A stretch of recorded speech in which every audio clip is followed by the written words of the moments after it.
Hello again, everyone. Welcome to another episode of Game Pass Grab Bag, your weekly podcast reviewing games in the Game Pass collection, bringing you two unique perspectives of varying skill range. I am the CEO of this operation, Andrew. With me, our intern, Keith. Hello. And we did a listener request. This has been a while Finally. since it's been a while since we've done a listener request, but it's also been a while since we've done this style of game. But thank you so much to G Alone by Choice. Or I guess just Alone by Choice. He recommended that we play Have a Nice Death by Magic Design Studios.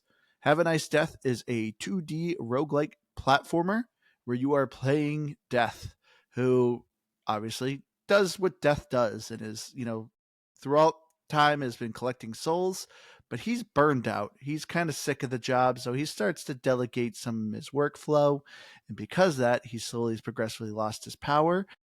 And then he's just realized that everything's backed up, nothing's running well, and everything's going awful.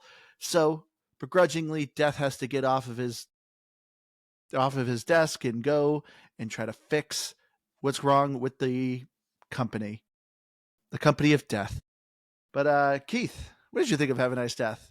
It's been a while. Like I said, we haven't done a roguelite platformer in a while. Like honestly, the last one I can think of was Dead Cells. Yeah. Well, so it's kind of weird because we haven't covered one, but I played Skull a bunch when it was on Game Pass, and I thought there was even another 2D platformer that I played, and that's what I'm trying to think of. Because I feel like I've played more than just this one. But yeah, it's been a while since we've done one. And I gotta say, I enjoy it, but I think it's really one that I think I mostly enjoy because I like roguelikes more than anything. Because it's not even to say that it's a pass. It's just wasn't excited about it the way like some with some roguelikes. It was just like fine for me. And I think part of it's at least I found it to be kind of hard. Like it's not screamingly difficult, but it has, I don't know, a lot of reminding me of Dead Cells in a lot of ways. And we can talk even more about that, I guess, directly. But yeah, overall, it's a game, but it's like it's a game if you like roguelites. Like if you're not into this style, this like kind of, we always say this about games. This isn't going to be the one that's going to be like, oh, now I get it. I get why people play these. It's kind of funny. I'm feeling the same way about this. I like it, but I wasn't crazy about it. Like I feel the same way. It's like hard, but I'm also thinking about it. I'm like, it wasn't that hard, but also was like literally the in between when you're just fighting the random mobs. I found to be like brain dead easy. It was always the bosses where randomly the difficulty like cranks up super high. But to me, it was just like the weapons were very basic. Everything was just kind of like, yeah, okay. Like to me, and this is the big thing because I remember we played Dead Cells. Dead Cells got crazy hard. And to Yes. me, it's like you had to focus on Dead Cells. You had to have muscle memory, know the game, because it got very hard. Have a Nice Death to me was very much kind of the opposite of like, I feel like I could put this game down for a month and revisit it and still kind of get what I mean. That's actually kind of what I did with this game because I did start this game when it first came out on Game Pass. I Same. played a good like handful of hours, but then I was like, oh, we're not covering it right now, so I'm just gonna put this on the side. And then when we were like, okay, well, let's do this now, it all came back to me pretty quickly. I will give it a game, but yeah, I wasn't just I was the same way as you were. It's just like it didn't scream at me. But our listener, Alone by Choice, also kind of gave us a little bit of review here too. He said, it's a roguelike platform with difficult bosses, powerful unlocks, and difficulty options when you want a challenge. I find that it flows easily and is easy to play slowly or rapidly. There's shortcuts after beating bosses, and everything is easy enough that you only need to fight enemies once or twice to learn their movesets. I feel like everybody would enjoy it. And he makes a lot of good points.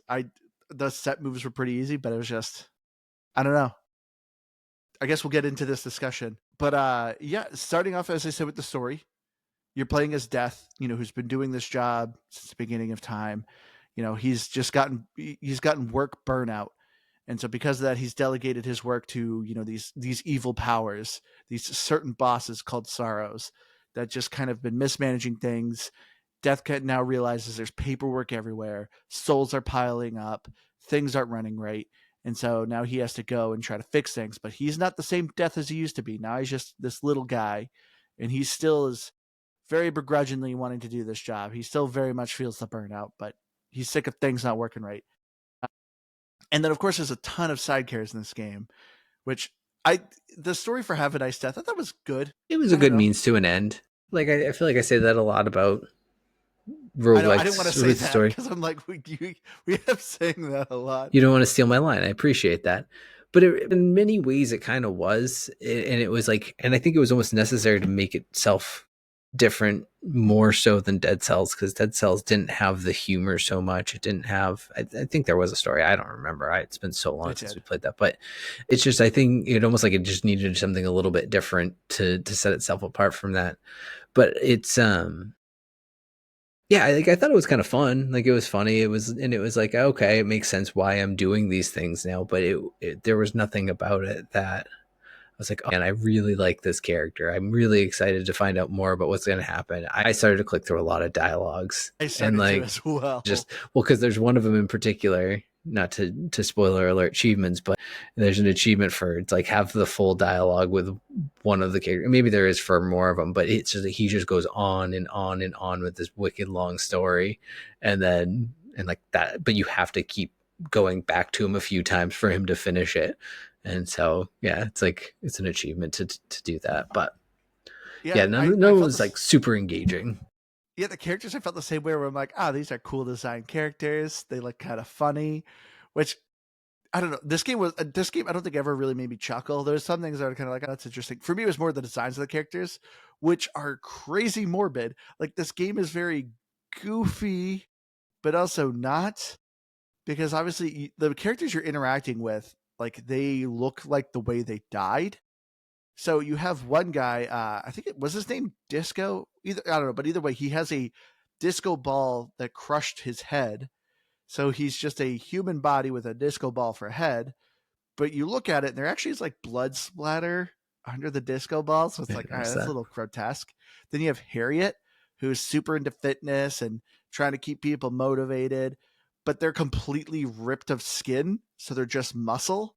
And so it's like these kind of funny, goofy characters, but also incredibly morbid. But I I was didn't the even same pay way. close attention to that. Which did they? I didn't see. Did they explain how that person died? I know there's a bunch of like Which lore one? pages you can read. Harriet. No. I didn't see. I don't know. I don't know if I can't remember if I unlocked it. I can't remember if I saw how they died.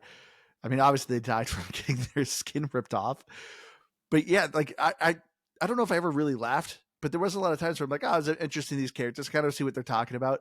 And then yeah, I was the same way where I'm like, okay, I'm gonna start clicking through this. I feel like there was probably some chuckles I got out of the dialogue here and there, but maybe not. Maybe it really was more just like I remembered laughing at that one with the achievement because I was like, oh, nice. Yeah. So the story itself, though, and like I wanted more of this humor, because it looked. I love the art style of this and what it's kind of doing of you being death and trying, getting sick of your job, kind of thing like that. Like, hey, this is a funny premise. Even too, anytime you're going to the bosses, you kind of do these arguments that I also got like so sick of. Like, I'm so sick of talking to the security guard gargoyle, and it's just like, and it just every time you fight him again, you're doing another dialogue, and I was just like, okay, hey, let's get this going. This game made me not want to like listen to the story. Yeah, because it's just some variation of be like, I thought I kicked you out again, Yeah, and I'm back. yeah, You're not doing your job right, so I'm gonna fix that. I'm yeah. just like, okay, yeah, like it got a little played, especially where I was kind of in this kind of death loop as you do with roguelites, where I just kept fighting Brad and not really progressing much further than Brad. And so I just constantly talked to Brad. Come on, Brad. And like, and I think, and maybe that's like kind of where I'm thinking, I guess, a little bit too of like, I found some humor. Like, I don't know, there's just something funny to me about a boss being named Brad. It's not inherently a big joke or good goof by any means, but I don't know. I'm just like, he's this big bulking guy and just Brad. So it's like, and I think that's kind of like what you were saying though. It's like environmentally, this game is kind of funny, but the dialogue just doesn't back it up in many ways. Yeah. I mean, because when you go to like, there's a fast food world and you're fighting the main boss, there's Waldo. And obviously it's meant to be kind of like Ronald McDonald mixed with, what's that stupid mascot with the checkered pants, fat guy? I can't remember his name. But yeah, or it's like a mixture. It's supposed to be like an amalgamation of obviously a lot of different fast food mascots. But but yeah, none of it. It just I loved the art style of it. I was expecting way more jokes with it, and to me, it just didn't land as much. So I feel like this is my first explanation as to why I was so lukewarm with this game. It's like I first was interested in the story, but then as I'm playing over, as you said, keep talking to Brad, and then finally getting back to Mr. Grimes or Waldo, and I was just like, okay, I'm kind of losing interest in this. So the story, sorry, Keith, you're taking your light of it's a means to an end. It is. It largely is. But as far as the combat goes, the combat I did enjoy. The combat I think is it's a typical roguelike platformer, but I the animations of it is awesome. And it's cool. You know, you're playing death. You deal with, your scythe. You have dual scythes. You unlock different magic spells, weapons, maces. I loved the drip feed in this game of the different weapons, but the combat itself is very simple. You have a dash, jump, charge attack, magic attacks, like I said, ultimates. It worked, and this is where I felt like I could easily drop this game for a month or so and then come back to it. It all the combat's very simple, but everything's very choreographed. You just got to know when to dodge things, jump over things when it's a good opportunity to attack an enemy. I enjoyed this combat. To me, this combat works very well. Yeah, overall, the one thing I constantly had to keep looking up, and this would be even as I was playing it too. I would forget what's the power up move.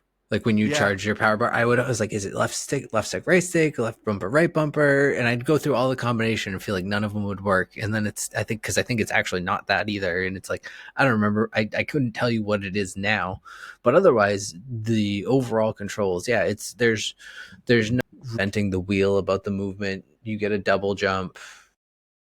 Yeah, it doesn't do anything more than a double jump, at least as far as I progressed. Like yeah, you have a double jump, it's a platformer, but it's not overly difficult platforming. There's no height damage, right? No, no, there's no height. Yeah, so there's no height damage. Like I'm trying to think about it, and I'm like, because I think there was also parts of it where I would just kind of get annoyed when I was playing because again, just Brad, and I would just start like zipping through levels like as quick as I could and not really paying attention. But yeah, like I don't know, there's nothing so big about it that I'm like, oh man, this is just so special what this game does. But the gameplay is fun. It's got enough of the traits that make me want to play it, but not that make me want to go play it and dedicate your life consistently. to it, like Yeah, Brotato. yeah. It's no Brotato, it's no Balatro. It is not stealing hours and hours of my day, but it's fun enough. Yeah, like I said, the in between bosses to me was the easiest part. The platforming is very simple. Navigating the map isn't hard. You don't need a map because obviously you're climbing a big like CEO like skyscraper kind of tower. So the objective of you is to get from point A to an elevator, and you get to an elevator and you get to select a path. When you get in the elevator, it's random. It'll be like, do you want to go to a floor that'll give you more currency? Do you want to go to a floor that'll give you more like souls? Do you want to go to a floor that gives you maybe a new weapon? Or do you want to fight a mini boss? Like it'll give you a choice. So you obviously are progressing. I think the first one takes about 8 floors until you finally get to an actual main boss, one of the sorrows. So it's very simple loop gameplay. And once you die, obviously you start back over. You can start unlocking secret elevators to kind of shortcut things to kind of make it go a little bit faster. But obviously you're going to kind of be hindering yourself a little bit. You can level up your character as you're playing a run, get new perks. It's super simple. I also loved everything is well explained. Like whenever you got the perks, there's a guy who's like HR who kind of gives you a perk. You have red, blue, green, which is also very reminiscent of Dead Cells if you played that. Red does more physical, blue's defense, green is magic. And it'll specifically say, like, they'll be like, oh, this gives you retaliate. But when you actually put your cursor over it, or you have your mouse on it or controller, it'll say retaliate does this. You get incinerate. Incinerate does this. So everything was super easy to remember. I'm with you, Keith. Yeah, the thing that I kept forgetting was how to do the ultimate, because when you hold the trigger, it like zooms the camera in, and I kept going like, I'm like, what is this? Why is the camera zooming in? What is the purpose of this button? And then it finally dawned on me. I'm like, oh, okay, I'm supposed to also hit X, Y, or B, one of my items to do an ultimate. But that's the That's only what it thing was. control I forgot to do. What, did you forget how to do it still? Like I said, I would always try to like hit like left bumper and right bumper at the same time. Like I was like, I knew it was like a 2 button combination, but I could never remember what it was. So you're just mashing your controller, hoping it Basically. works. And then in the meantime, Brad's just like elbow dropping me and I'm just like, great. God dang it, Brad. Yeah, that was the only thing that I ended up forgetting. But everything else, I'm just like, this is super explanatory. Like, I get what's going on. So I just had to remember basically of just some of the enemy move sets, like I said, after I put this game down. But that was still very easy. Like, the main enemies literally have 1 to 2 attacks. Great, super easy. And then when it comes to the bosses, they too also have like 4, 5. They start to get, like stages when their health goes low, and they come up with some new move sets. But it was all very easy. The dodge is very responsive. The only thing, like, so in Dead Cells, like, you need to have Twitch like reflexes. In this, I felt like it was way more forgiving. It was way more forgiving to kind of dash through things. You don't need a, like, I don't even think this game had a parry. Now that I think No, about that it. I'm aware of. Yeah, in Dead Cells, you need a parry. You need to be able to block and stuff like that. In this, it was just, just avoid the clearly choreographed bad spots, and you're good. So the boss fights to me were very interesting and unique and engaging. But yeah, it was just, you die so quick. This is my other complaint, though, is you die. I will be having a great run. You get health potions, which are really crappy. Like, the Yeah, health they're potions not would good. only heal you for like 5 hit points. I have like 120 health, and I use a health potion and it heals like 5 hit points. And I'm like, wow, that was really useless. Like So that's that's what one of kind of those things frustrated that with I the wonder bosses. like does that start to get better as you go further and you start to unlock more things? Because I think like that's where I was finding it hard. It wasn't the fighting, it wasn't the boss mechanic or the boss moves, because that's something I generally struggle with. But I actually was like, okay, I can follow Brad's move set. I know what to dodge. I know how to dodge it. Like I can do this because again, I fought him probably 15, 20 times. So like I He's like could the easiest guy. Did you really struggle with Brad? Do you I mean, really have like a deep not by seated the hate for end. Brad? No, I mean not really. By the end of when I was playing it, I was usually dying to something stupid later on. But I still fought him a lot because he's the first boss. You always have to go through him. I feel like from now on, whenever someone's gonna be like, "Hey, I'm Brad," you can be like, "Oh, Brad." But yeah, it's just like and they even die pretty easily too, because that was kind of the nice thing. Like you had that sort of trade off, right? Because you were saying you get the shortcuts and you can get the elevator that brings you right to Brad. And so in doing so, you skip all of the the roguelike climb. You don't get any of the XP, not XP, but you don't get any of the money. You don't get any of the The items, any perks, of that. yeah. Yeah, so you're trading that off, but they did give you, I felt like it was always like a pretty decent weapon. It tended to be like a rare level 2 level, or like have a perk on it or something like that. But overall it was a decent weapon. So you got like that, I guess, little bonus in doing it. But if you happen to get one that was beefy, if it rolled you a good one, you could pretty much take down Brad with like and maybe even some of the other bosses too, but like you could take them down with like 5 or 6 hits. Like it would chunk them down pretty hard. And if you actually could remember the button for the power up move when you had it, that would also take off like a good half if you had it. Like I had some like electricity one, and it was just dropping bolts all over the I had a meteor one that just decimated people. yeah. Like if the magic in particular seemed to be the strongest because you could just sit back and Man, hurl damage at them. I feel like such an idiot. Keith, did you get the joke? So the HR guy that gives you the perks, did you get his name? I'm looking at his name now, and I'm now like, oh, I get the joke. There, I don't remember what it is, but it took me a little bit where all of a sudden it I hit me. kept in my head pronouncing his name as O'Shea, and his name's Osha. I didn't pick that up It's actually. O apostrophe SHAH. Osha. I don't think I actually did catch that now that you mentioned it. Just kidding. Okay. That I don't feel as dumb. I always kept calling him O'Shea in my head, but now that I actually see this, I'm like, oh, it's Osha. I That get makes it. a whole lot more sense Yep, given that the makes a lot more context of the sense. game. Well, no, I don't feel as bad if you didn't get the joke either. But yeah, the bosses were literally the only thing that were killing me. I don't think I ever died from trash. And even too, like you go through these moments where you kind of go in a fight room, the doors lock, and a bunch of enemies are spawning. I still had such an easy time. Like the magic spells you get they're harder to find, but they're so good. Like I said, I got one that was a meteor strike. It was just a basic ability, and it would just clear out the room. Like it wasn't even an ultimate ability, but it was like, this is easy, and I'm doing great. I take a little damage. I'll use a health potion. Like I said, it heals nothing. The only way I really felt like I was getting health was random drops from enemies. But it was just the only thing that's the thing that was just frustrating me. It's just like easy, easy, easy. Boss fight, I get completely wiped. And it's just like, you gotta be kidding me. Start all over again. I will say at least the runs are quick. Like every floor that you're doing is like 1-2 minutes, really quick. You fight like 15, 20 enemies in the room. Cool. Next floor. And like I said, do about 8 times. There's the main boss fight. So it wasn't anything too long, but it was just like, and I will say the weapons, the main weapons you're getting, your scythe, your twin scythe, they didn't feel too different to me that it was changing the flow of the gameplay. It was It's very still just a much, lot of mash X. yeah, a lot of mash X. I'm going to hopefully, your the bonus weapons you get, your Y or your B, those were the ones that are kind of different. I got a bow and arrow, daggers, an axe, lightning bolts, fireballs, shurikens. They were nice, but they were never like, oh my gosh, this is changing the gameplay. This is so refreshing. This is great.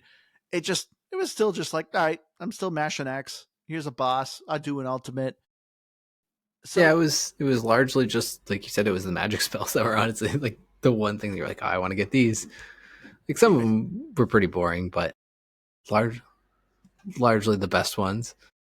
yeah. So it was just like when I played Dead Cells, it's drastically different from daggers to swords. Main weapon is a shield. So just to me, it had a lot more flavor to it. But it is also kind of a positive, as I said. This is kind of a roguelike. This is why I feel like I could put this game down for a month and come back to it because you know what you're getting into, and that's what I liked. It was at least I played this a lot on cloud, so I was just like, okay, boot it up, do a couple runs. All right, that's great. I'll come back to it in a couple hours or another day or so, and I'll be fine with it. But the procedural generation of it too, like that's the other thing that makes or breaks a roguelike is how brutal the RNG is. And I felt like the RNG in this game was good. Since everything was so relatively basic, I never felt like I was getting screwed.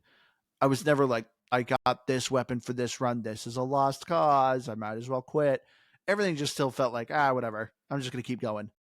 No, it was an RNG of like you would get really good RNG or you wouldn't. Like you said, there was no like, oh, I got this. There's no way I'm going to be able to win with this. I'm just going to hurl myself at Brad, or I'm just going. That's just I'm going to refer to every death in this game as just Brad. I didn't even die to Brad that much. I just like saying it, but you just like hurl yourself into death. You didn't do that. You were gonna stick it out and you were gonna try it because you're like, I don't know, I could probably make this work, or I can find something really good as I continue down. So it was like every run was worth going for, at least not like some of those games. But yeah, I think like like you said too, with like the I just play a couple runs and be done. That's something that's staying, and I think you said it or put into words kind of my biggest feeling about this versus and I know we joke about Brotato and Balatro with me a lot because reasons, It's not a but like joke. Like, Keith, I'm like legitimately concerned sometimes. Like, yeah, you I were get that. always on those. I get that. I do. But the thing is, it's like it's and the reason is because when a run ends, I'm like, especially if I don't win, I'm like, all right, I can do it this next time.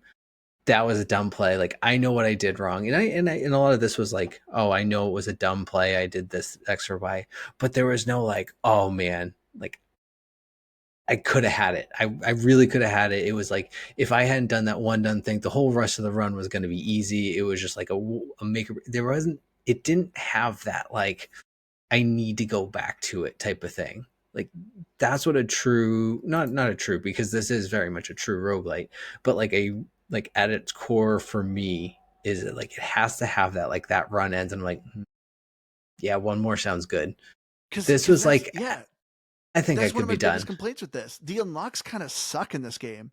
Like that's a good hook in a roguelike. When I die, I like to see things exploding. You got this, and it instantly makes me go, I want to try that. I gotta play again. Let's go. Let's try those daggers. No, it's every time it's just like, yeah, you got this now. And I'm like, okay, I might get to that thing next time. Like it never hooked me. Well, because that's where like it does like a weird thing with the unlock mechanics that I kind of like, and probably still isn't even all that revolutionary. But it ends up being a little bit of a hindrance to the game. Is you have the shop owner or whatever, whoever he is, not the in-run shop, like the out-of-run shop. Yeah, he's like a researcher. Yeah, and it's like there's the little challenges like kill so many enemies this way, do this, do that, or another thing, and it can essentially make an unlock free, or you can earn enough currency and you can just buy it for the full price, whatever you may want to do. So it gave you that like a little bit of what a roguelike's going to do, like trying different things and you know wanting to push further, be like, all right, next run I'm just going to focus on this so that I can do this unlock. Like that's where it had it, and it was unique and kind of interesting, but everything felt a little bit snail's pace to unlock because of it. Yeah. And that's where, like you said, there was never that like, oh, okay, that's a cool item that could shift my run. I'm going to try to see if I can grab that on my next one, and I'm going to go back for one more. And there just wasn't that happening. Yeah.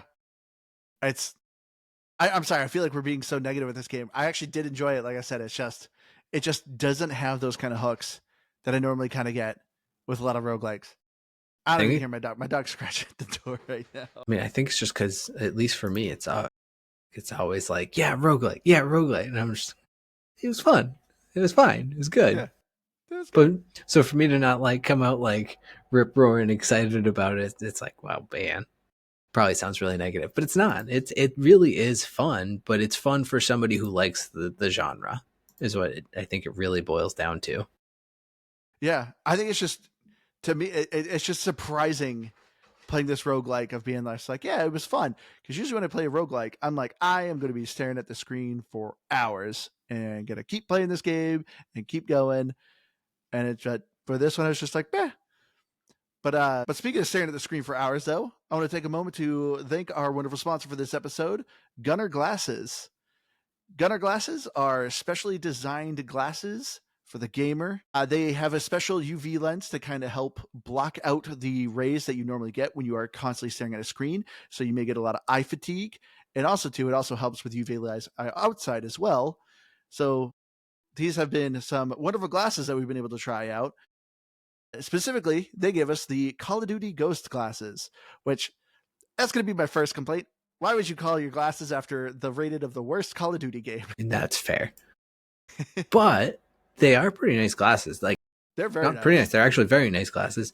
The one struggle I ran into is I actually just recently got glasses of my own, but what actually worked out well, and I don't know, maybe you can get these with prescription on them, but You can. the I was gonna say the for what it's worth, I don't have a strong prescription, so it worked out really well because these mimic my own prescription pretty well for my eyes, I guess, because I was able to wear them. Yeah, I really I've enjoyed wearing them. It's nice on the eyes because the I don't know what's the right term for it. Is it the tint of them? I guess I don't know. It helps with the blue light a lot, and everything feels a lot less bright. Because personally, I'm a night mode person on everything. Yep. I can't understand how people do like their glaring white screens with everything. It's just absolutely brutal. So I'm always a person who just doesn't like bright screens to begin with. So the shading on this, or again whatever the proper term is really nice, and it makes it a lot easier on the eyes, so See, they're this is a also nice my first gunny. time ever having aviator glasses. Have you ever had these before?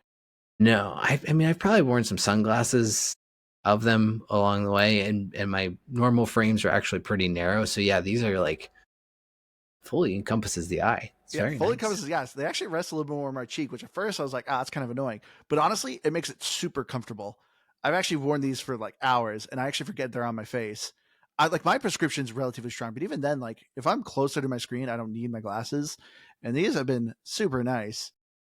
But if you're interested in your own pair, as I said, they do have prescription lenses. So go to gunnar.com. That's GUNNAR.com. And you can actually put in your own prescription lenses and they can actually put them in. And, you know, like I said, these glasses usually have a yellow tint to them, which this was another thing I was always concerned about because I've seen these before. And I'm like, does this just wash everything super yellow and everything just looks yellow? No, it actually, it like just lowers the brightness of everything. And I actually never don't even notice the yellow tint at all. I do notice it when I take them off. Yeah. Everything looks very. It's funny because it's almost like an opposite effect. Because then when I take everything off, everything just looks super blue, and I'm like, "What's wrong with all the colors?"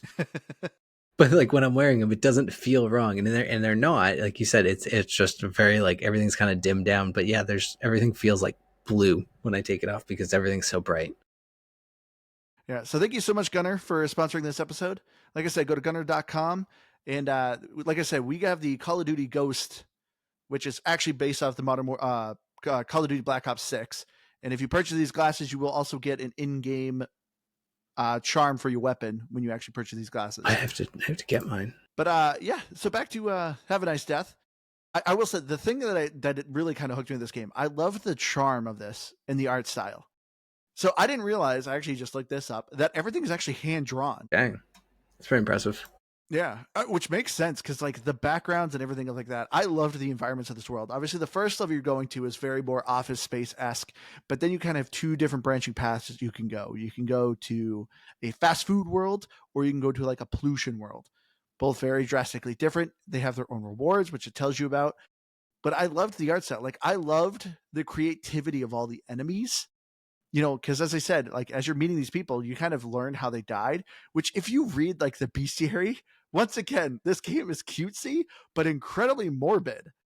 Like you're fighting these like ghost women, and it talks about how they're like these secretaries that have just been so beaten down at work in their life and how miserable they were and stuff like that, and like ended up having like a fit of rage and dying, and that's why Jeez. they're now a personification of like this like rage ghost. It's like weird because you look at it, it's like that's kind of cutesy, but then you read the story behind it and you're like, this Like, is oh, not dark. so much. Yeah. But I loved the environments of it. Like it's so like it kind of gave me whiplash of like, even death himself is like he's like the size of a child and he has like a cute little skull, and but it's like, no, you are the Grim Reaper, you are literally killing people, and you have this very morbid job. But I don't know. I This is the thing that just was mostly hooking me. I love this game's art style and the theme of it. Yeah, no, I agree overall. And the for a game to be at least largely black and white as it is, I'm trying to think of maybe there's like kind of some blues to it here and The only there. color you really kind of got were like the curse cards when you like leveled up, and the enemies would be like kind of That's a reddish. whole nother mechanic too. And I mean nothing crazy for a roguelike, but it's like it you have these it's almost immediately punishing though, I will say, because you it's like by the time you level up to just about any level two of the three trees that you have there, I feel like it was already adding like curses on like, no, you're gonna take bad stuff. Oh, yeah. Which, again, sort of added to some of the difficulty, I guess. But otherwise, yeah, I mean it's your pretty standard, like, hey, here's your three options. And it pretty much just lays it out as like Andrew was saying, where that blue, green, and red, where you can focus on your magic tree, kind of skill tree, your dexterity tree, and then your power tree. So nothing too crazy, but just know that as you progress through it, very quickly they start adding bad things onto you. Yeah. But like there's actually a significant amount of enemies. That's the other thing that kind of surprised me, is the variety of enemies. So obviously every time you go into like a different world, you're interacting with like 4 or 5 enemies. But to me, there was just not a lot of reskins. It was every time I was going to a new world, here's completely new enemies. And like I'm actually have the list of enemies in front of me, and it's pretty significantly long.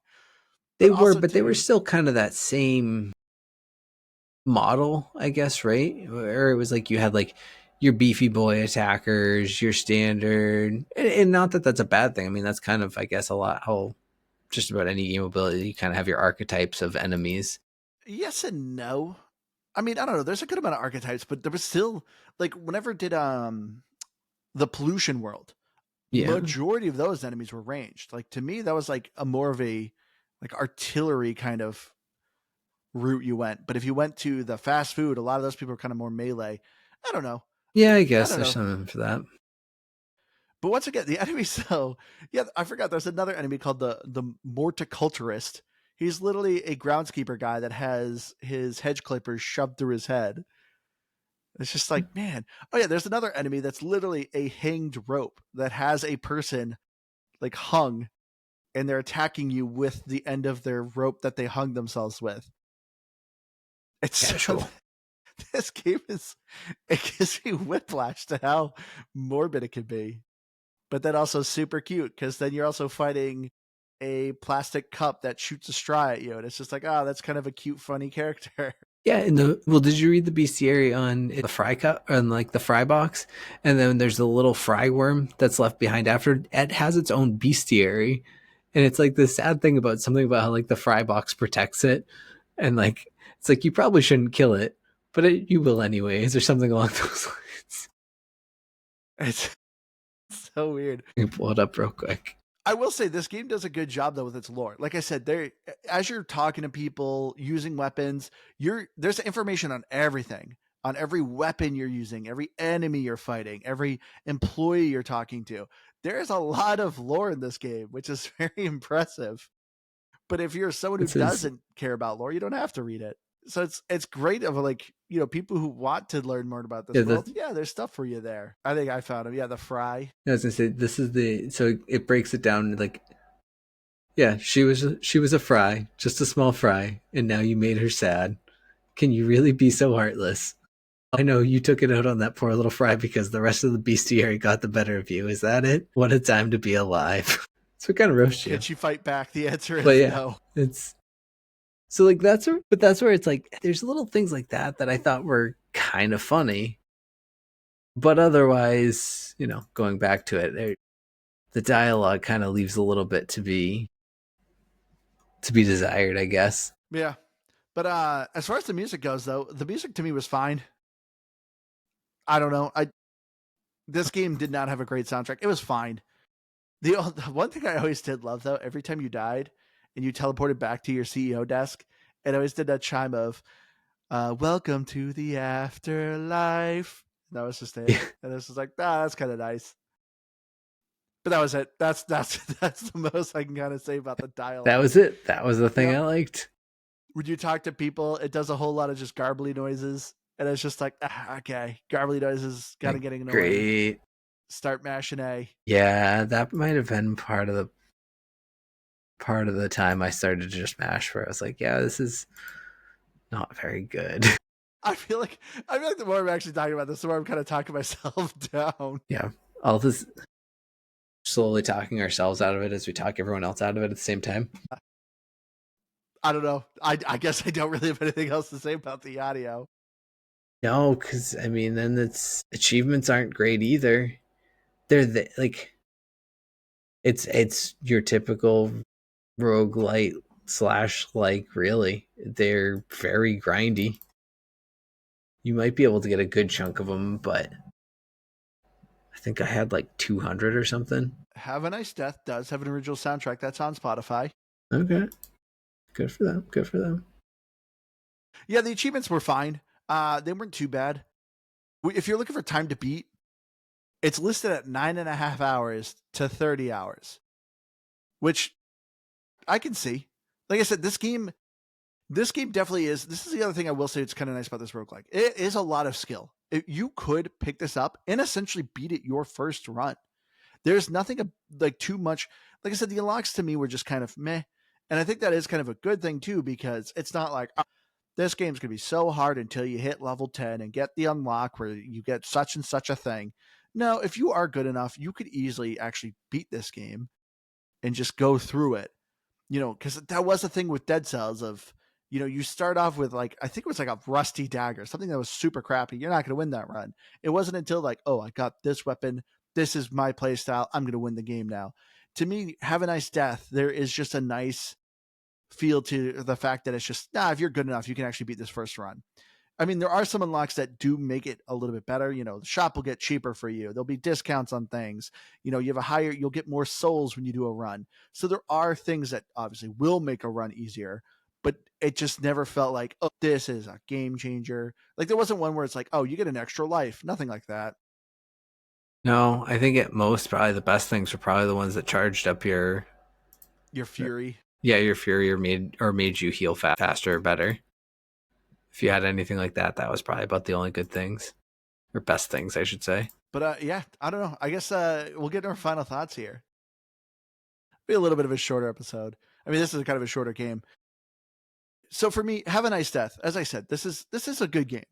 I know I feel like we've been dunking on it. The thing that mostly drew me is the art style. I loved this world's environment. I loved its art style, its character design.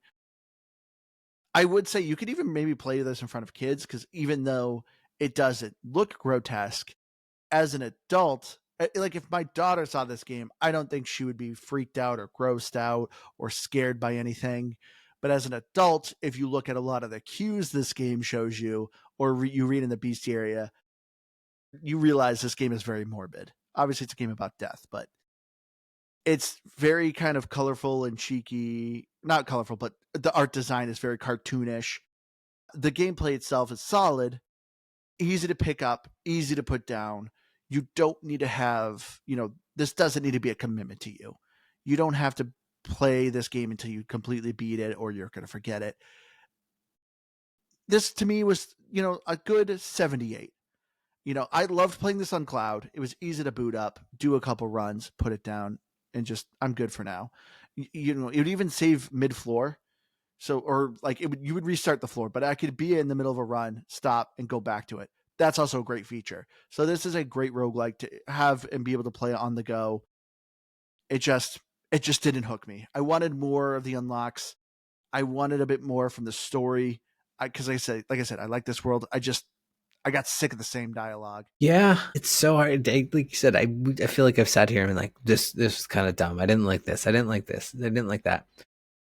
But I would absolutely play this more than I would play games that I probably said I would go back and play and had a lot better things to say about it purely on What's its a merit. roguelike? Roguelikes are your crack. Well, exactly. And I mean, just purely on its merit of that. And it doesn't do anything that's so heinous that I'm like, no, this is unplayable. Like you really gone off track with this. It is a perfectly serviceable roguelike for me. And I would absolutely play it again, but there's nothing that makes me want to keep playing one more run. I just went like, if anything, it was more like, maybe I'll play one more run after this one. Like, and it's a weird difference maker to like start a run and say, I'm only going to play one more after this one. Like I was kind of giving myself deadlines and I would be done with it at that point. I'm like, I'm going to give this 2 more tries to see what I can do. Whereas in most of this genre, it's at the end of a run. That's when I'm like, okay, now it's one more. It's I've told myself before the run that this is going to be the last one, and then I'm like, just kidding, one more. So I wasn't doing that with this one. So it's just it's hard for me to feel excited about it. But if you like this, if you like the genre, you like the platformer roguelikes, absolutely worth checking out and absolutely worth the playthrough. Just give yourself some new flavor. But really, I don't think I would recommend this to anybody who wasn't specifically looking for something like this. Is what I would say. Like there's a lot of other games that I would be like, no, you got to check this out for one. Like, we've recently covered Inscription. I'm like, I don't care if you really like card games so much.